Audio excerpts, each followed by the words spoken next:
Dante is journeying into the underworld.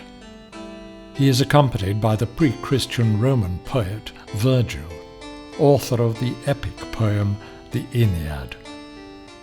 He refers to Virgil as master or teacher.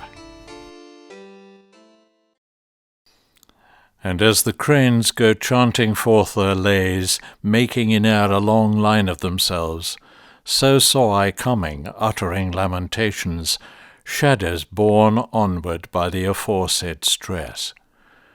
Whereupon said I, Master, who are those people whom the black air so castigates? The first of those of whom intelligence thou fain wouldst have, then said he unto me, the Empress was of many languages. To sensual vices she was so abandoned that lustful she made licit in her law, to remove the blame to which she had been led. She is Semiramis, of whom we read that she succeeded Ninus, and was his spouse. She held the land which now the Sultan rules. The next is she who killed herself for love, and broke faith with the ashes of Sichaeus. Then Cleopatra, the voluptuous. Helen I saw, for whom so many ruthless seasons revolved, and saw the great Achilles, who at the last hour combated with love. Paris I saw, Tristan, and more than 1,000 shades did he name and point out with his finger, whom love had separated from our life. After that I had listened to my teacher, naming the dames of eld and cavaliers. Pity prevailed, and I was nigh bewildered. And I began, O poet, willingly speak would I to those two who go together, and seem upon the wind to be so light. And he to me, Thou'lt mark when they shall be nearer to us, and then do thou implore them by love which leadeth them, and they will come. Soon as the wind in our direction sways them, my voice uplift I. O ye weary souls, come speak to us, if no one interdicts it.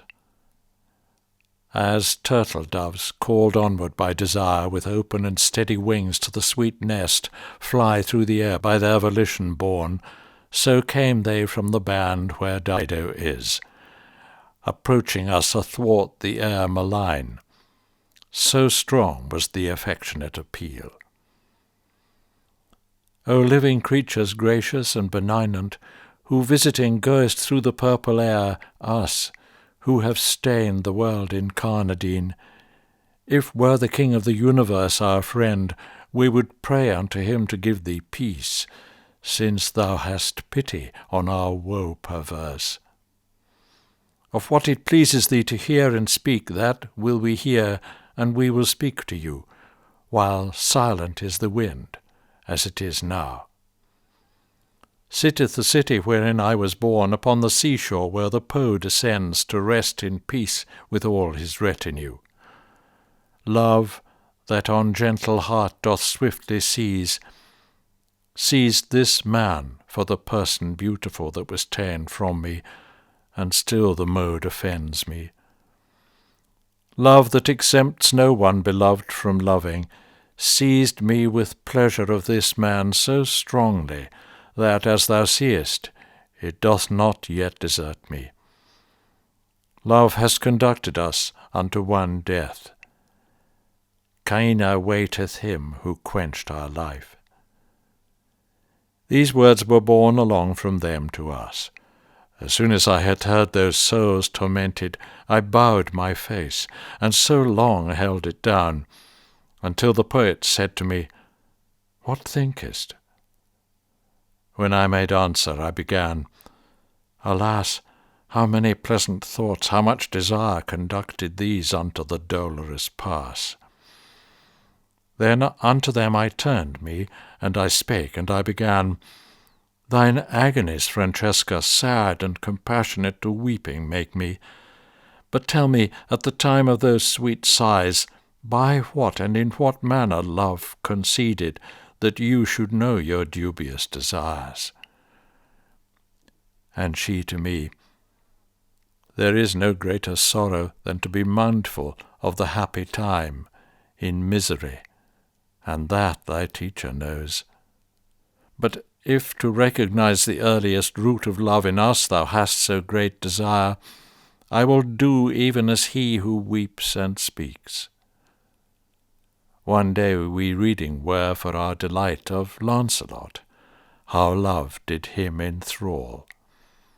Alone we were, and without any fear. Full many a time our eyes together drew that reading, and drove the colour from our faces. But one point only was it that o'ercame us, when, as we read of the much-longed-for smile being by such a noble lover kissed, this one, who ne'er from me shall be divided, kissed me upon the mouth, all palpitating. Galeotto was the book, and he who wrote it. That day no further did we read therein.